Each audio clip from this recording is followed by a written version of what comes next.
Bonjour! Pour revenir sur notre café pédagogique sur la participation active, voici une petite présentation qui pourrait vous aider. Alors, le constat, je garde toujours ce slide parce qu'il est tellement drôle. Le 13 mars 2020, nous étions appelés à passer à l'enseignement à distance jusqu'au 4 avril 2020. Là, nous sommes bonnement une année plus tard et nous sommes toujours en enseignement à distance. Cela signifie que dans l'urgence, on avait mis en place quelque chose qui fonctionnait assez bien, à savoir une réflexion, comment faire pour reprogrammer nos cours. On avait mis en place un environnement Teams pour faire de la visio et on avait fonctionné avec nos ordinateurs portables et tout allait bien. Mais là, pour reprendre une chanson que vous connaissez bien, ça continue encore et encore. Donc effectivement, il n'est plus possible de donner les cours avec les gens tous en présentiel. Le moment synchrone ou le moment asynchrone, ça a été un choix. Ici, je vais vous présenter quelque chose qu'on pourrait faire quand on est en moment synchrone avec les étudiants pour engager leur participation. Alors bien sûr, vous connaissez les textes à lire, les podcasts, les capsules vidéo de l'asynchrone. Là, on va vraiment rester sur cette partie centrale ici, qu'on voit comme étant la partie synchrone. Donc ça, c'est notre quotidien actuellement. Ça veut dire qu'on a des étudiants qui sont là, ou en tout cas qui font bien semblant d'être là. Ils sont là, leurs pastilles, qui sont effectivement les initiales de leur prénom et nom, sont présentes. Mais finalement, on ne voit plus de visage, on ne voit plus personne. Et ce qu'on aimerait bien, quand même, c'est de parler à des gens plutôt qu'à des lettres. Alors comment faire pour être sûr qu'ils soient engagés ? Comment redonner le sourire? Alors à nous, déjà, mais aussi à eux, parce que finalement, s'ils ont des beaux sourires, des fois, ils veulent nous les montrer. Alors là, c'est important de retenir quelques points d'attention. La pédagogie active que vous allez pouvoir mettre en place va dépendre évidemment de la taille de la classe, la taille de l'audience que vous avez face à vous. Entre une petite classe d'une dizaine de personnes et un auditoire, évidemment qu'il faudra choisir des outils et des manières d'activer les participants qui soient différentes. Parce que ce qu'il ne faut pas oublier, c'est que vous, derrière, il va falloir suivre et gérer l'interaction. Deuxième chose, la durée de la session et si vous êtes seul ou pas durant la session, c'est aussi important. Si vous êtes en co-teaching avec quelqu'un, c'est beaucoup plus facile en fait d'activer les étudiants parce que pendant que l'un parle, l'autre pourra gérer l'interaction. Alors que si vous êtes seul, parfois c'est un peu compliqué de dire écrivez-moi dans le chat ou faites quelque chose et puis en même temps que vous donnez le cours, vous devez commencer à suivre quelque chose. On a connu ça avec les fils Twitter quand on donnait des conférences, c'est vrai que parfois c'est un peu compliqué. Ensuite, évidemment, que si vous avez une fréquence de cours régulière, vous pouvez mettre en place des routines avec vos étudiants où régulièrement, ils savent que vous allez les interroger avec un outil comme VooClap, un autre outil de vote, avec différentes choses que vous mettez en place, avec l'activation des caméras, avec les mains levées, avec les réactions. Vous pouvez faire tellement de choses que ça devient assez intéressant. Et puis dernier point d'attention, et là vraiment c'est un point sur lequel je veux insister un petit peu, c'est que si les étudiants éteignent leur caméra, c'est pas pour vous embêter à aucun moment, c'est vraiment que pour eux, être face à une caméra durant toute une journée c'est compliqué, même durant quelques heures, ça veut dire que c'est pas un prof qui vous regarde, c'est très différent, c'est que l'ensemble de la classe, à n'importe quel moment du cours, peut vous voir. Or, on sait aujourd'hui que nos étudiants s'apprêtent un petit peu moins du fait qu'ils sont chez eux, dans leur chambre, etc. Et peut-être qu'ils ne prennent pas le même soin de leur corps et de leur apparence que quand ils étaient en salle de classe. Et c'est vrai que peut-être qu'ils n'ont juste pas envie de se montrer ainsi, ou peut-être qu'ils n'ont pas envie tout simplement qu'on les regarde aussi longtemps. C'est un postulat qu'a pris le prof d'être face à une audience et d'être regardé. C'est pas un choix qu'a fait l'étudiant nécessairement. Donc, ce que vous pouvez faire comme moyen très très simple, on a tous, soit sur Zoom, soit sur Teams, un tableau blanc. Donc, il vous suffit par exemple, pour activer les étudiants, de leur demander d'aller inscrire leurs initiales et puis après, vous pouvez initier un jeu. Alors, ce qu'il faut imaginer quand on veut les rendre actifs, vous avez deux méthodes. Soit vous faites quelque chose juste pour attirer leur attention, un icebreaker qui permet de les récupérer, soit alors vous essayez plutôt de faire quelque chose de pointu où ils doivent donner une réponse qui est pertinente par rapport à un cours, par rapport à quelque chose que vous avez demandé. C'est deux approches qui sont différentes, mais vous pourriez très bien, sur le tableau blanc, leur demander, plutôt qu'écrire leurs initiales que normalement ils connaissent, leur poser une question sur laquelle ils devraient peut-être co-créer quelque chose d'intéressant. Donc les icebreakers, on en a différents types, là vous avez toute une palette, donc ce qu'il faut imaginer c'est qu'on n'utilise pas les mêmes au début qu'à la fin, etc. Donc c'est clair que des idées, des exemples, etc. il y en a autant que vous avez de cerveau finalement, il faut juste être un peu imaginatif. Ce que je peux vous dire c'est que utilisez déjà les choses que vous avez à disposition, les choses très simples, la caméra allumée, éteinte. S'ils ne veulent pas montrer leur tête, ils peuvent toujours mettre un fond d'écran et fermer la caméra, on voit le fond d'écran mais on ne les voit pas. Vous pouvez utiliser les réactions, alors À mon âge, j'apprécie les mains levées parce qu'elles restent un peu plus longtemps que les autres types de réactions. Et c'est vrai que si vous êtes en train de parler, de regarder comment ça s'allume et combien il y en a eu, c'est compliqué si elles restent que quelques secondes. Par contre, la main levée, vous pouvez compter, vous pouvez regarder un petit peu ce qui s'est passé et c'est plus facile. Vous pouvez évidemment utiliser le chat ou bien alors poster vous-même quelque chose dans le chat et demander des réactions sur le contenu qui est noté. Ce qui est intéressant avec cette pratique-là, c'est qu'elle va être pérenne. Vous pourrez voir toujours à la fin qu'est-ce qui s'est passé avec la phrase, le mot, le lien que vous avez posté. Donc là, vous avez différents exemples. C'est vrai que c'est à vous de choisir un petit peu ce qui vous plaît en fonction du moment et en fonction de l'outil, en fonction de vos humeurs.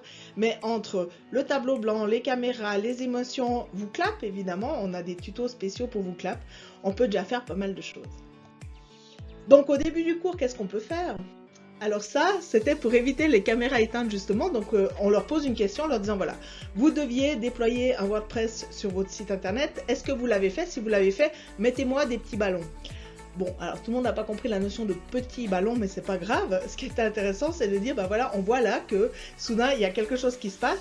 Et puis, la première vidéo, il s'est rien passé de plus, donc il l'avait fait. Et puis, je leur ai posé comme deuxième question, mettez-moi des petits robots si vous avez installé cette fois WooCommerce sur votre site WordPress. Et en fait, là, voilà. Et ce que j'ai essayé de laisser, c'est des sourires. En fait, c'était ça qui était très drôle, c'est que finalement, ils ont trouvé ça assez drôle. Donc là, on voit qu'il y a encore un étudiant qui avait fait une première partie du travail, mais pas la deuxième.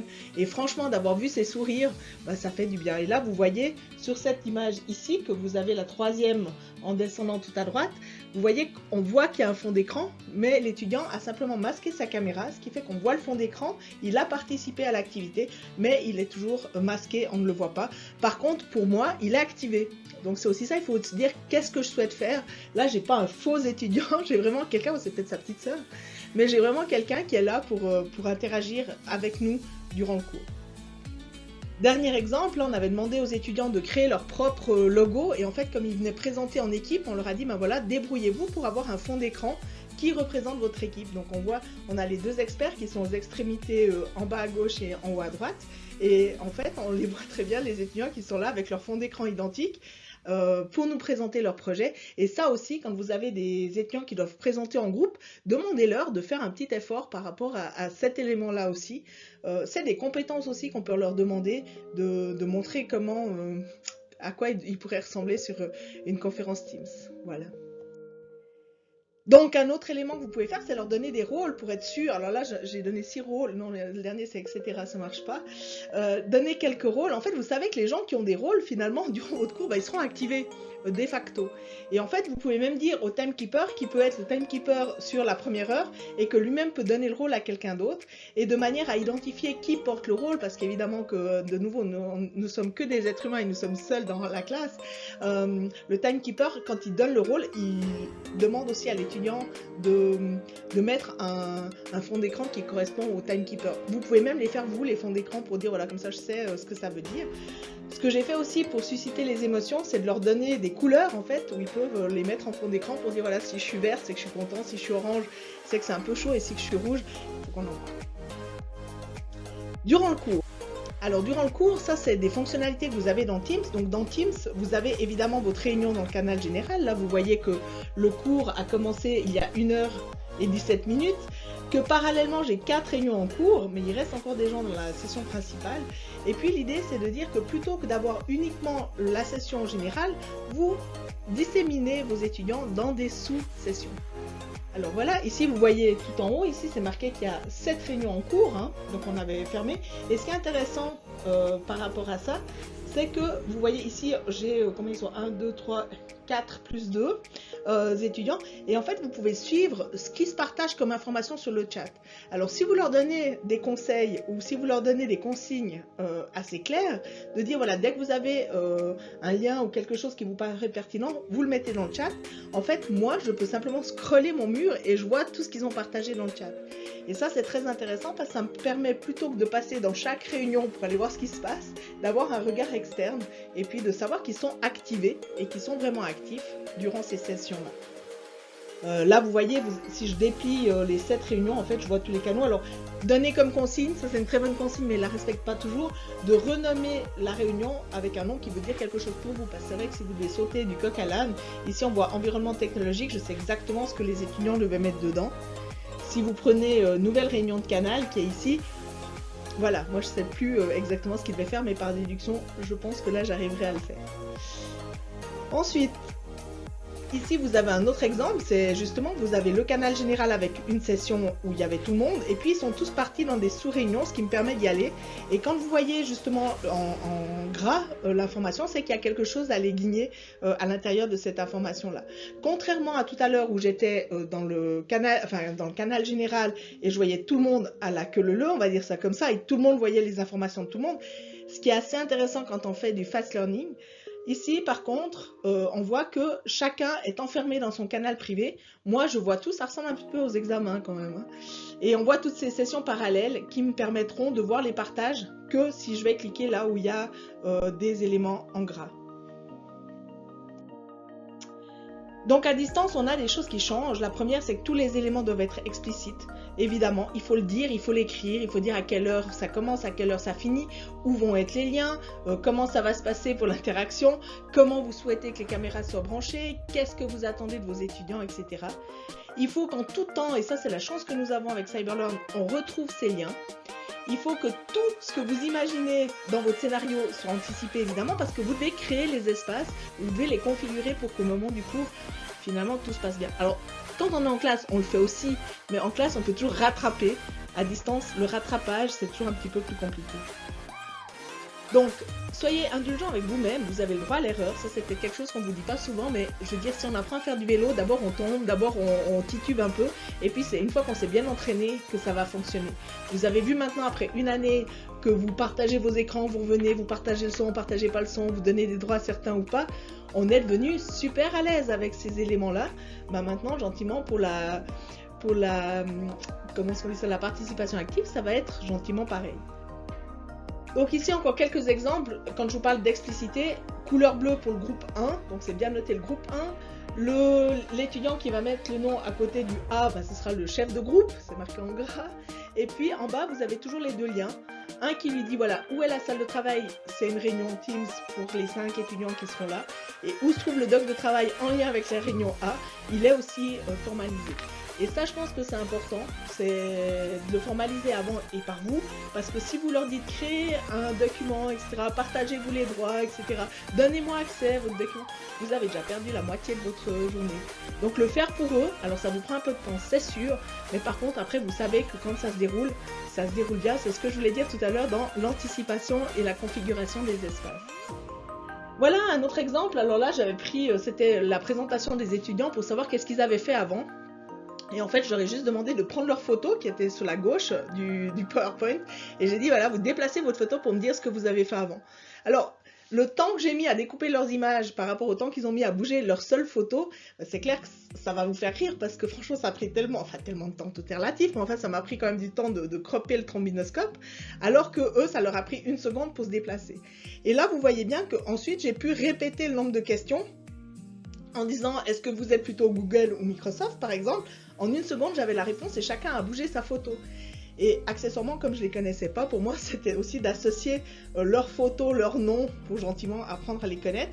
Et là, on voit bien qu'on travaille sur un document, qu'à aucun moment, ils ont leur caméra allumée, vu qu'on a partagé un écran, qu'on voit tous l'écran, qu'on les voit tous bouger. Et rien que de voir leurs photos, finalement, ça nous aide aussi à avoir quelque chose d'un peu plus humain et sympathique. Dernier exemple, même exercice que tout à l'heure, ils ont leurs photos. Et ce qu'on va leur demander, et ce qu'on va faire en fait, c'est de dire, vous allez travailler 2 par 2, bougez vos photos, former des groupes, et c'est une manière sympa de former les groupes, tout comme on peut le faire d'ailleurs avec Moodle et l'outil sondage, mais ici on a une vision en fait imagée des groupes qui vont être utilisés durant le cours. Enfin, dernier élément, les breakout rooms, alors elles fonctionnent. L'inconvénient des breakout rooms, et c'est un inconvénient majeur pour un CPP, c'est qu'on ne peut pas tellement les simuler puisqu'il faut être dans une salle avec suffisamment de monde pour pouvoir le faire, mais surtout pour l'instant, et ce sera plus le cas normalement à partir de mai, si mes informations sont bonnes, comme c'est Microsoft, je dirais juillet. Normalement, après, on pourra donner le rôle de responsable des salles à quelqu'un d'autre. Pour l'instant, celui qui a ouvert la session, c'est lui qui est responsable des breakout rooms et lui seul qui peut les activer. Donc c'est un petit peu embêtant, ça veut dire que typiquement si vous donnez un cours pour montrer comment ça marche, si c'est vous qui avez ouvert la salle, les autres ne la voient pas. Il faut qu'eux-mêmes créent une réunion, invitent tout le monde et on peut commencer à jouer. Donc je dirais, essayez cet outil à partir de 3 ou 4 personnes, vous pouvez déjà ouvrir des petites salles et voir ce qui se passe. C'est clair que si vous êtes 2, puis que vous ouvrez 2 salles, c'est un peu compliqué, mais ça marche, à part ça. Et puis il faut juste jouer de nouveau, envoyer les étudiants dans les salles, les reprendre. Ça marche très bien quand les sous-groupes sont aléatoires. Si les groupes sont choisis, par exemple, vous travaillez sur des projets, je reconnais que ça prend quand même un peu de temps pour les attribuer. Ça dépend toujours évidemment de la taille de votre audience qui est de XS à XL jusqu'au bout. Voilà, donc maintenant à la fin du cours, qu'est-ce que vous pouvez faire pour interagir encore avec vos étudiants et les rendre encore actifs jusqu'à la fin ? Par exemple, faire une photo de fin, en leur disant voilà, on va faire une photo de fin, et puis vous faites quelque chose d'assez fun, et là vous regardez, on leur demande. Alors vous voyez bien qu'il y a toute une série, il y avait 46 personnes, plus tous ceux-là qui n'ont pas choisi de mettre leur caméra. C'est leur choix, c'est égal, mais on voit ces beaux sourires quand même sur ces visages, et c'est vrai que ça fait plaisir de voir de l'humain. C'est pas parce qu'on est à distance que c'est pas des personnes, et puis il faut remettre un peu d'humain et un peu de rire dans ces classes. Voilà, donc maintenant je vous propose d'écouter le témoignage d'Alexandra Hugo, qui a testé en fait la participation active et les icebreakers pour nous et qui nous fait un petit témoignage. Bonjour Alexandra. Bonjour.